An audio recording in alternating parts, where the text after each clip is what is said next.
और खबरों की शुरुआत में सबसे पहले आपको कश्मीर से हम खबर दिखाते हैं, जहां पर आतंकवादियों की हिमाकत जारी है। सोपोर में एक बार फिर आतंकवादियों ने सीआरपीएफ की पेट्रोलिंग पार्टी पर हमला किया है। इस आतंकवादी हमले में 2 जवान शहीद हो गए हैं। हमले में 2 स्थानीय नागरिकों की मौत की खबर भी आ रही है। लेकिन एक बार फिर ये आतंकवादी हमला, जहां पर निशाना बनाया गया है सीआरपीएफ को, पेट्रोलिंग पार्टी को निशाने पर लेते हुए आतंकवादियों ने इस हमले को अंजाम देने की कोशिश की। हालांकि इस हमले में 2 नागरिकों की भी मौत हुई है। सोपोर में इस आतंकी हमले में 2 जवान सेना के शहीद हुए हैं।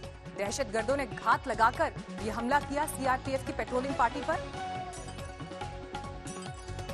अगर स्पेसिफिकली इस महीने की बात करें, जून में, तो लगातार सुरक्षा बलों की तरफ से जम्मू कश्मीर में जो है ऑपरेशन हुए हैं, जिसमें 40 से ज्यादा आतंकवादियों को मारा गया। और साल 2020 में अब तक के समय में कुल मिलाकर 100 से ज्यादा आतंकवादी, 118 आतंकवादियों को अब तक सेना ठिकाने लगा चुकी है। और इसी वजह से सेना पेट्रोलिंग पार्टी सीआरपीएफ को निशाने पर लेते हुए आतंकवादियों ने इस घटना को अंजाम दिया। सुरक्षा बलों के जवानों ने आतंक के खिलाफ अभियान चलाया तो आतंकवादियों में खलबली मच गई है। जम्मू कश्मीर में बीते 48 घंटे में 4 आतंकवादी हमले हुए हैं। सबसे ताजा हमला हुआ है सोपोर में, जिसमें 2 जवान शहीद हुए तो 2 स्थानीय नागरिकों की मौत भी हुई, जिसकी जानकारी हम आपको दे ही रहे थे। लेकिन इससे पहले अनंतनाग के बिजबेहरा में आतंकी हमले में 1 जवान शहीद हो गया था, जिसके बाद सुरक्षा बलों ने कार्रवाई करते हुए 2 आतंकियों को मार गिराया था। इसके बाद अनंतनाग के ही कुलचौहर में सुरक्षा बलों ने 3 आतंकवादियों को ढेर किया था। बीते 48 घंटों की यह तस्वीर आप देख रहे हैं।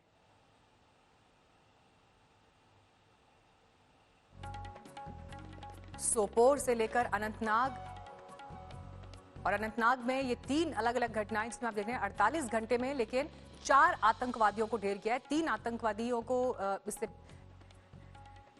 हमारे साथ और जानकारी के साथ इस वक्त अशरफ वानी मौजूद हैं इस पर और अपडेट देने के लिए। अशरफ, सोपोर की घटना हमने देखी, लेकिन स्पेसिफिकली सिर्फ सोपोर की बात यहां नहीं करनी होगी। जून महीने में 48 आतंकवादी अब तक मारे जा चुके हैं। साल 2020 में 118 आतंकवादियों को सुरक्षा बल ढेर कर चुके हैं। तो जो ये ऑपरेशन ऑल आउट चल रहा है, इसका असर कश्मीर के अलग अलग इलाकों में आतंकवादियों के इन अटैक्स पर दिखाई दे रहा है, जो वो सीआरपीएफ में को निशाना बना रहे हैं, सेना को निशाना बना रहे हैं।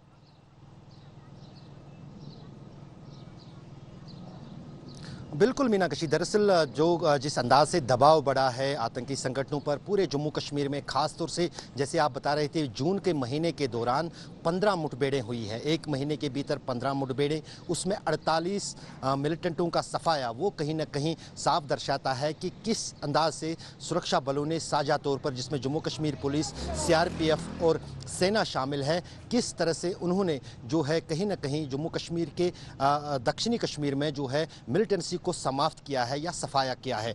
अभी जब मैं आपसे बात कर रहा हूं, त्राल इलाका जो कि पुलवामा जिले में आता है, वहां पर भी कल रात से एक मुठभेड़ चल रही है, जिसमें जैश के 2 से 3 मिलिटेंट होने की खबर है। वहां पर अभी ये ऑपरेशन चल रहा है, लेकिन उस बीच कहीं ना कहीं जो बौखलाहट है मिलिटेंट ग्रुप्स में, उसका साफ निशाना जो है सोपोर में दिखा। वहां पर सीआरपीएफ के एक गश्ती दल पर, जो कि 179 बटालियन सीआरपीएफ की तैनाती हो रही थी, उसी बीच घात लगा पर उन पर हमला हुआ, जिसमें सीआरपीएफ के 2 जवान मारे गए, 2 आम नागरिकों की मौत हुई। और पूरे उस इलाके की भी है सुरक्षा बलों ने अभी तक घेराबंदी की है और हमलावरों की तलाश जारी है।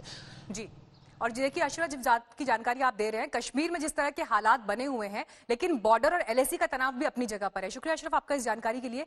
आर्मी चीफ ने हाल ही में दौरा किया था कश्मीर का, क्योंकि जिस तरह से ऑपरेशन ऑल आउट वहां पर चल रहा है, उन परिस्थितियों में क्या अभी वहां पर हालात हैं, उसकी जानकारी लेने को लेकर। लेकिन पाकिस्तान और चीन की जोड़ी क्या कर रही है बॉर्डर पर, आप ये भी देखिए। भारत के खिलाफ चीन ने अब आतंकवादियों से हाथ मिला लिया है। 15 जून को जो कुछ हुआ, उसके बाद जैसे जैसे डेवलपमेंट्स हुए हैं, ये खबर आज तक को मिली है, बड़ी जानकारी जो सूत्रों से मिल रही है कि पाकिस्तान ने लद्दाख के पास सेना की गतिविधि बढ़ा दी है। उत्तरी लद्दाख में 20,000 पाकिस्तानी सैनिकों की तैनाती हो गई और चीनी सेना की मदद के लिए पाकिस्तान की सेना ये तैयारी कर रही है। चीन की मदद के लिए पाकिस्तान बैट को तैयार कर रहा है और इसके साथ ही चीनी सेना अल बद्र के आतंकवादियों से बातचीत कर रही है।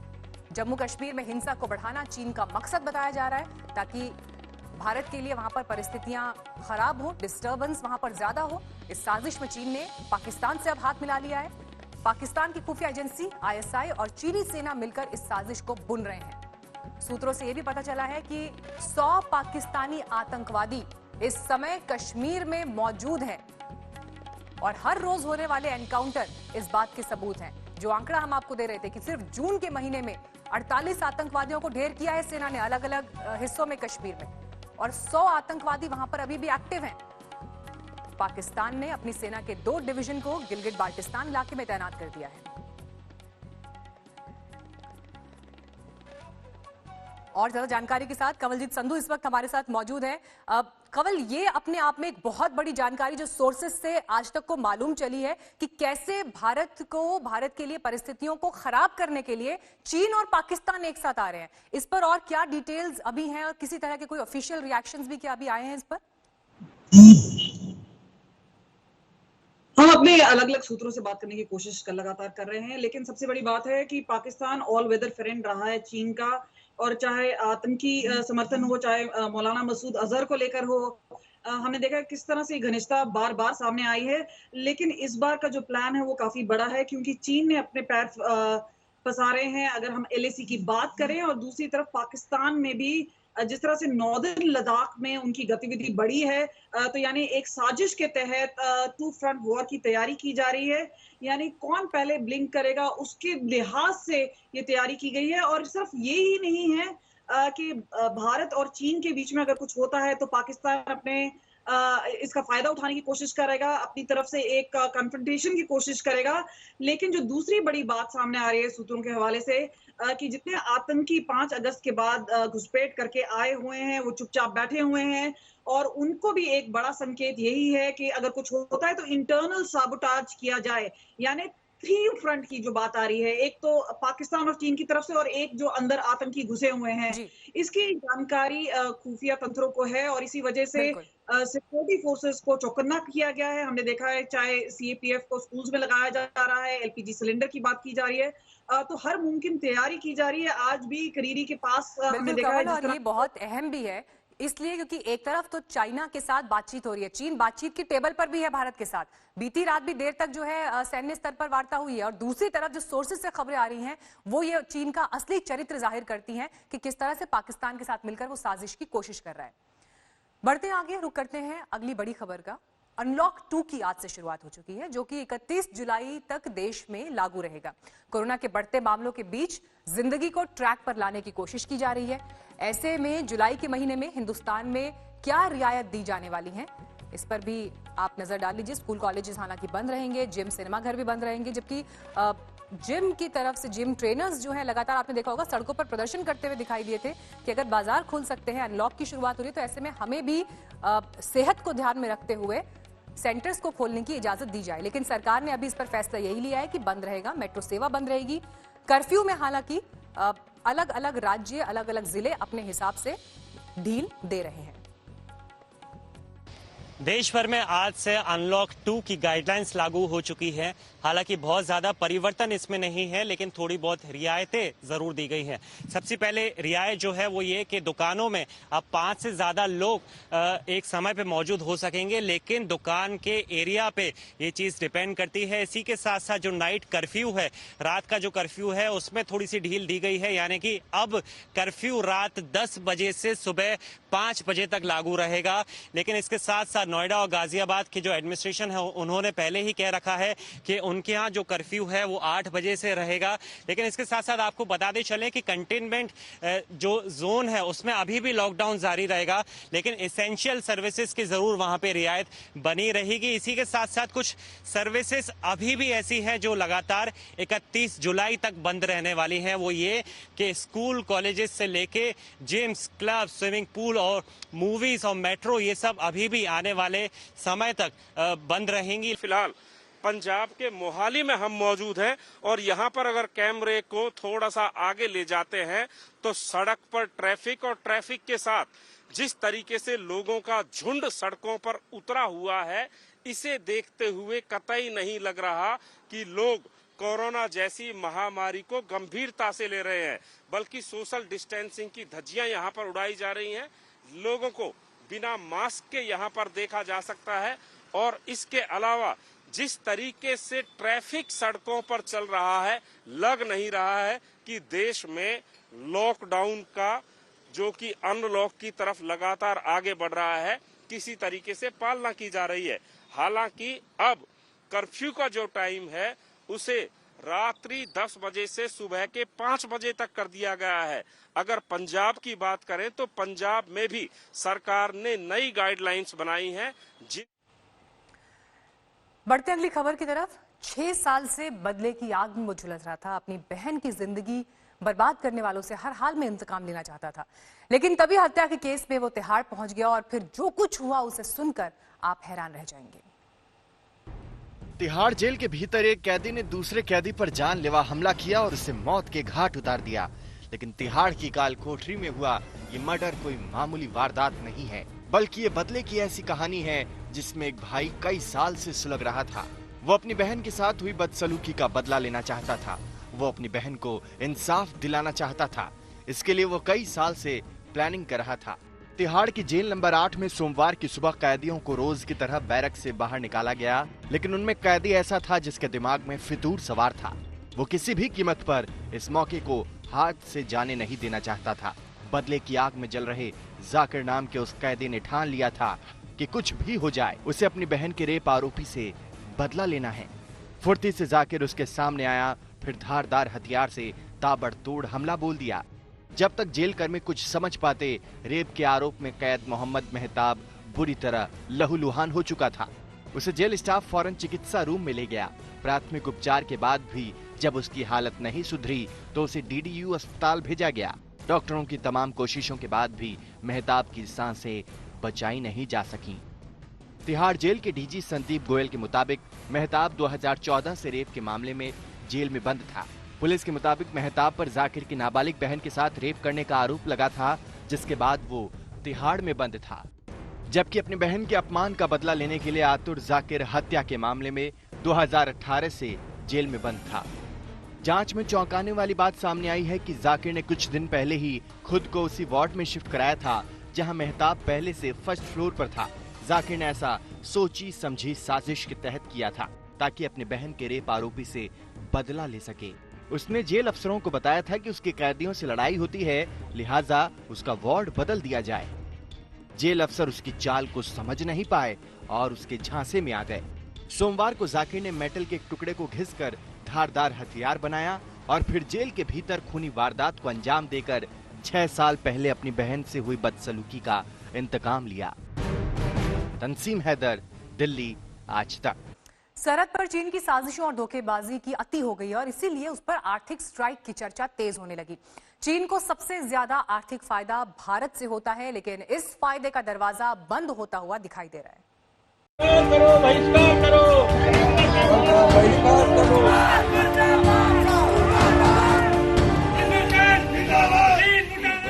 देश ने ठान लिया है कि अब ये नहीं होगा कि चीन हमारे ही पैसों से हथियार बनाए और हमारे ही जवानों को शहादत देनी पड़े। 135 करोड़ की आबादी वाले भारत ने तय कर लिया है कि वो चीन को आर्थिक तौर पर तोड़ कर ही दम लेगा।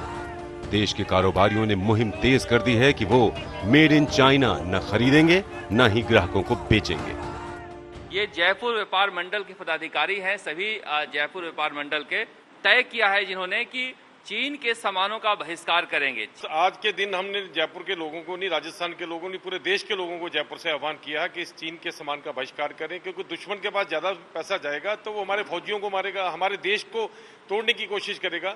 इसलिए अगर एक दिन रोटी नहीं भी खानी पड़े तो कोई फर्क नहीं पड़ता और कोई ऐसी जान भी नहीं निकलेगी अगर चाइना का सामान यूज नहीं करेंगे। दरअसल भारत में चीन से आने वाले सामान में करीब 60% सामान गैर जरूरी होते हैं। उनके बिना भी भारत का कुछ नहीं बिगड़ेगा। दूसरी तरफ उन पैसों से चीन को मालामाल होने से रोका जा सकेगा और भारत में मैन्युफैक्चरिंग बढ़ जाने से देश के लोगों को रोजगार भी मिलेगा। कारोबारियों का मानना है कि धीरे धीरे ही सही, लेकिन इस दिशा में देश आगे बढ़े तो चीन से हिमाकत की कीमत वसूली जा सकती है। हम 135 करोड़ लोगों का एक समूह, एक देश है जिसके इतने लोग बेरोजगार हो जाए क्योंकि सस्ता माल लाने से, तो आज न कल न कभी तो समझना पड़ेगा हमको कि हम सस्ता माल छोड़ें और हमारे देश को आगे बढ़ाने के लिए खुद आगे बढ़ें। देश में बायकॉट चाइना की गूंज जोर पकड़ती जा रही है, लेकिन चीन ने हमारे बाजार में जिस कदर घुसपैठ की है उसे भी समझना जरूरी है। देश में स्मार्टफोन बाजार 2 लाख करोड़ रुपए का है, जिसमें चीन की हिस्सेदारी 72% है। टेलीविजन के बाजार में चीनी कंपनियों की दखल करीब 45% है। हैरान करने वाली बात यह है कि सबसे संवेदनशील यानी दूर संचार उपकरणों में चीन ने भारतीय बाजार के 25% पर कब्जा कर लिया है। सौर ऊर्जा के क्षेत्र में चीनी कंपनियों का निवेश 90% तक है। मेडिकल क्षेत्र में चीनी कंपनियों का निवेश 60% तक है। वहीं स्टील के बाजार में चीन का दखल 20% है। घरेलू सामान में भी चीन ने सेंध लगाते हुए 12% बाजार पर कब्जा जमा रखा है। इस वजह से चीन के साथ भारत के कारोबार में घोर असंतुलन है। चीन से भारत करीब 50 अरब डॉलर से ज्यादा का सामान खरीदता है। वित्तीय वर्ष 2019-20 में भारत ने चीन से 65 अरब डॉलर का सामान आयात किया, जबकि उसे निर्यात 16.6 अरब डॉलर का किया। भारतीय बाजार में इसी घुसपैठ की बदौलत चीन आंखें दिखाता है। हमारे पैसे से वो अपनी सेना को भी मजबूत कर रहा है। सरहद पर उसकी घुसपैठ की सोच पर हमारी फौज ने जबरदस्त चोट की है। अब बारी भारतीय बाजार से चीन को बाहर करने की है। हिंदुस्तानियों ने चीनी सामान का बहिष्कार शुरू कर दिया है। वहीं मेड इन इंडिया के मंत्र से देश आत्मनिर्भरता की ओर बढ़ गया है। आज तक ब्यूरो। चीन से निपटने के लिए वैसे तो भारत ही काफी है, लेकिन अब अमेरिका ने भी चीन की घेराबंदी शुरू कर दी है। हिंद प्रशांत क्षेत्र में अमेरिका ने अपनी तैनाती बढ़ा दी है।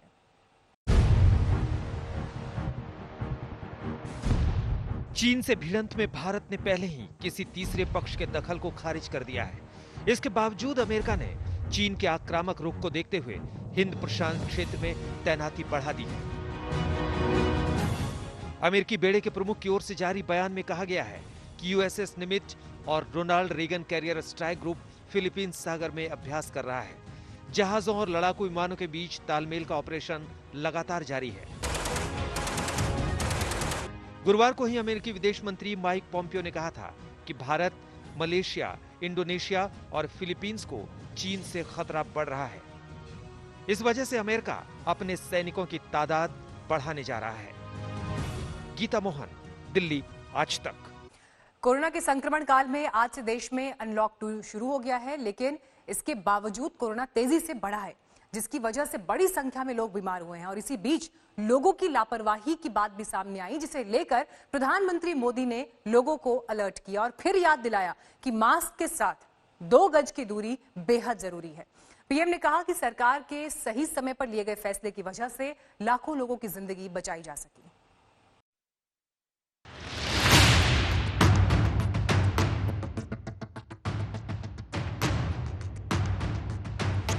अनलॉक की दूसरी किश्त आज से शुरू हो गई है।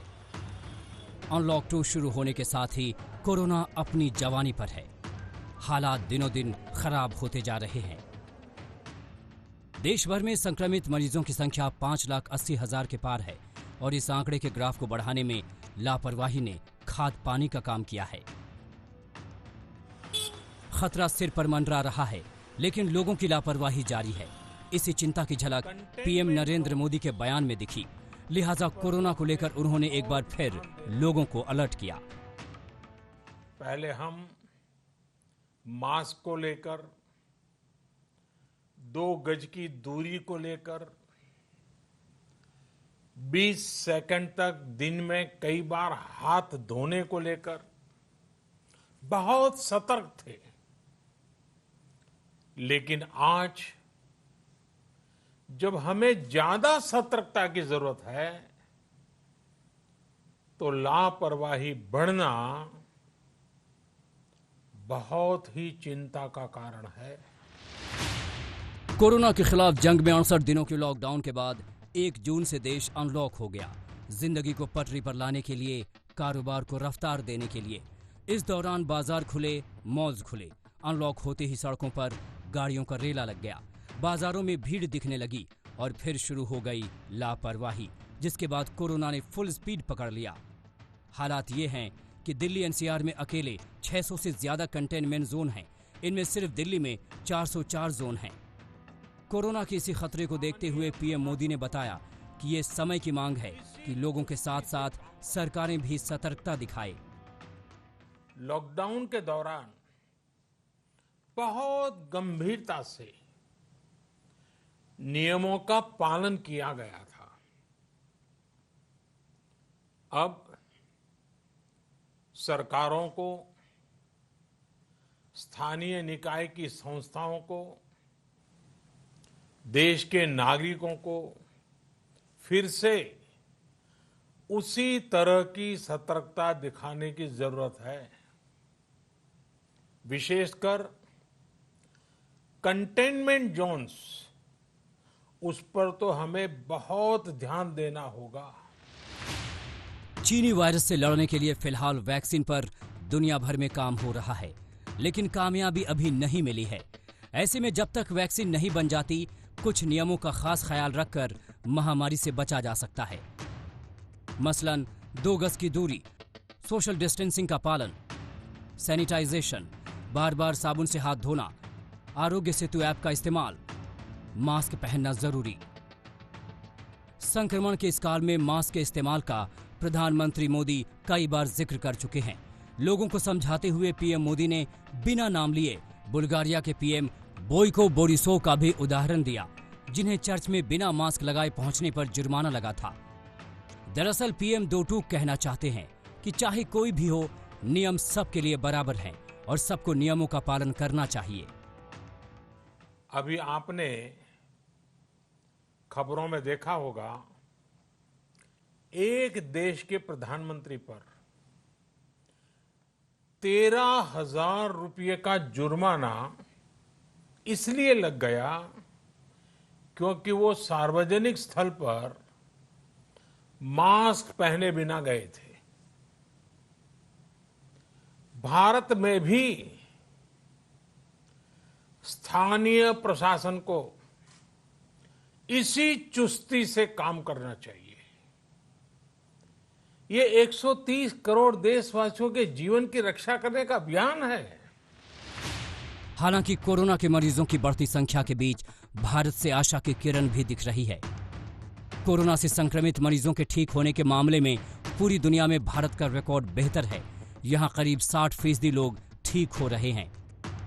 चीनी वायरस से जहां दुनिया में तबाही मची है, वहीं भारत में हालात उतने खतरनाक नहीं हुए हैं। मोदी सरकार ने शुरू दिन से ही जो कदम उठाए, उससे 130 करोड़ भारतीयों को फायदा हुआ है। खतरे को काफी हद तक कम करने में कामयाबी मिली है। ये बात सही है कि अगर कोरोना से होने वाली मृत्यु दर को देखें तो दुनिया के अनेक देशों की तुलना में भारत संभली हुई स्थिति में है। समय पर किए गए लॉकडाउन और अन्य फैसलों ने भारत में लाखों लोगों का जीवन बचाया है। समय पर किए गए लॉकडाउन और अन्य फैसलों ने भारत में लाखों लोगों का जीवन बचाया है। मौसम बदल रहा है। मॉनसून की शुरुआत से दूसरी बीमारियां भी दस्तक देने लगेंगी। सर्दी, जुकाम, बुखार का खतरा बढ़ जाएगा। कोरोना के खतरे के बीच इन बीमारियों को देखते हुए पीएम मोदी ने लोगों से ज्यादा सतर्क रहने की अपील की है। हम उस मौसम में भी प्रवेश कर रहे हैं जहां सर्दी, जुकाम, खांसी, बुखार, ये सारे न जाने क्या क्या होता है, ये मामले बढ़ जाते हैं। ऐसे में मेरी आप सभी देशवासियों से प्रार्थना है कि ऐसे समय अपना ध्यान रखिए। कोरोना के संक्रमण काल में 103 दिनों में पीएम मोदी ने राष्ट्र को 6 बार संबोधित किया। न जाने दूसरे मंच से कितनी बार लोगों के बीच पैगाम पहुंचाया। संदेशा साफ है, जान है तो जहान है। आज तक ब्यूरो। देश में आज से अनलॉक 2 शुरू हो गया और इस चरण में कोरोना के ताबूत में कील ठोकने की तैयारी कर ली गई है। स्कूल, कॉलेज, जिम, सिनेमा घर तो पहले की तरह बंद ही रहेंगे, लेकिन देश के में अनलॉक के बावजूद महाराष्ट्र और तमिलनाडु में लॉकडाउन है।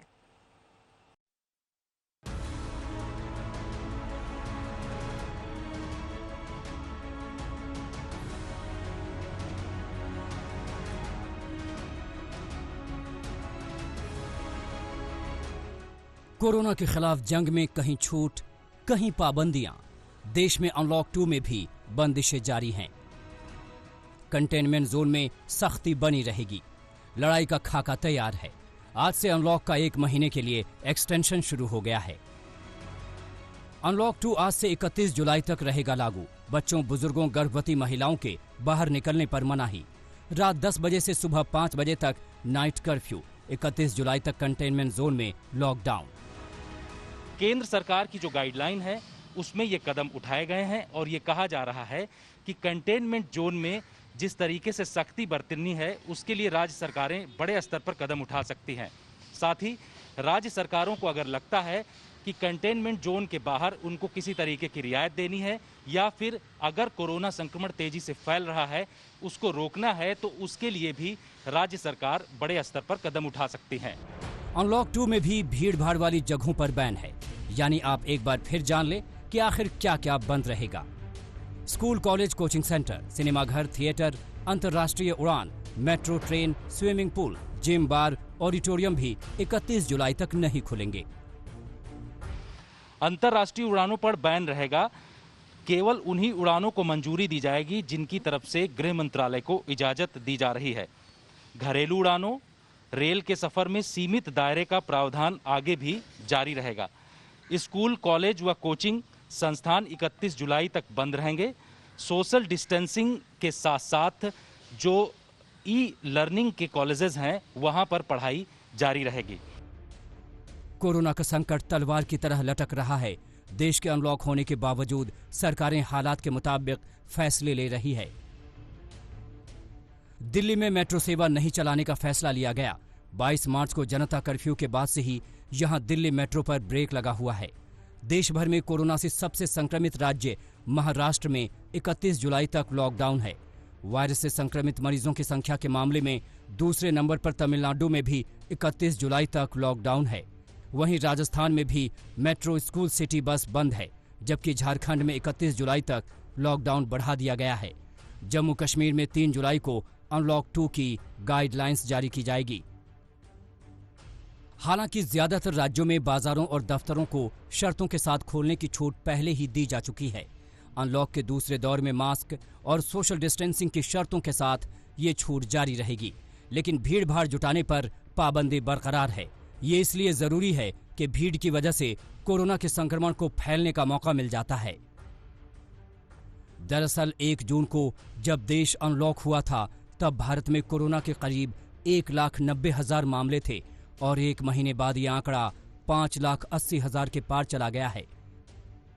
बढ़ते आंकड़ों के बावजूद भी अनलॉक 2 में एक जगह से दूसरी जगह जाने के लिए ना तो कोई प्रतिबंध है और ना ही ई परमिट की जरूरत, लेकिन लोगों को ज्यादा एहतियात बरतने की जरूरत है ताकि दुनिया की खतरनाक महामारी पर ब्रेक लगाया जा सके।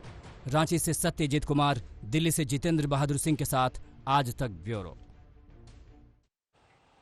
कोरोना के खिलाफ जंग में दिल्ली ने पूरी ताकत झोंक दी है। मोदी सरकार का साथ मिलने के बाद केजरीवाल सरकार ने इस मुहिम को तेज कर दिया है। वहीं बिगड़ते हालात के बाद महाराष्ट्र 31 जुलाई तक लॉकडाउन में रहेगा।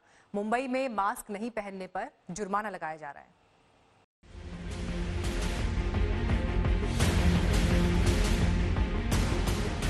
कोरोना के खिलाफ दिल्ली में युद्ध स्तर पर तैयारी है। बेड से लेकर टेस्टिंग तक की बढ़ा दी गई है संख्या।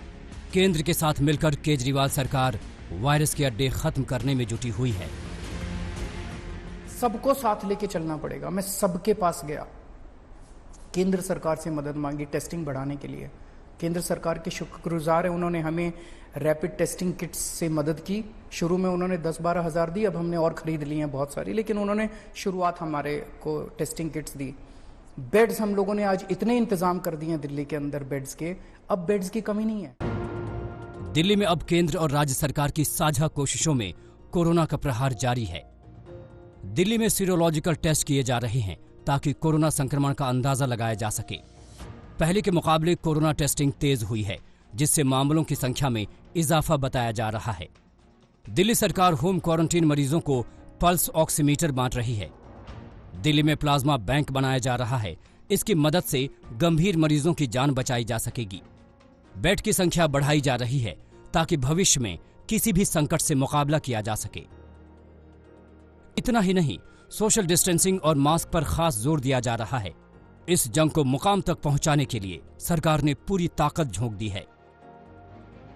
दिल्ली में टेस्टिंग बढ़ गई एक तरफ, जहां देखा जाए केंद्र सरकार मिलकर काम कर रही है दिल्ली सरकार के साथ, और कई जगह पर ये कहा जा सकता है कि जो रिजल्ट है वो भी सामने आ रही है। रिकवरी रेट काफ़ी अच्छा है, 40,000 से ज़्यादा जो मरीज हैं वो ठीक भी हो चुके हैं। वहीं दूसरी तरफ केसेस भी लगातार बढ़ रहे हैं। वजह साफ है, जो दिल्ली सरकार भी ये दावा करती है और केंद्र सरकार भी, टेस्टिंग बढ़ गई है, इस वजह से जो नंबर ऑफ केसेज है वो ज़्यादा है। दिल्ली ही नहीं, महाराष्ट्र में भी संकट गहराया हुआ है।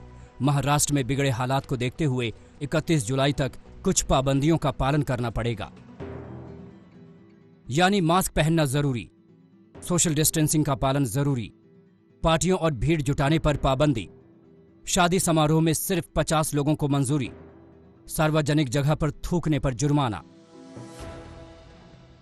साथ ही उद्धव सरकार ने कहा है कि जहां तक मुमकिन हो वर्क फ्रॉम होम को बढ़ावा दिया जाए, लगातार सैनिटाइजेशन किए जाए।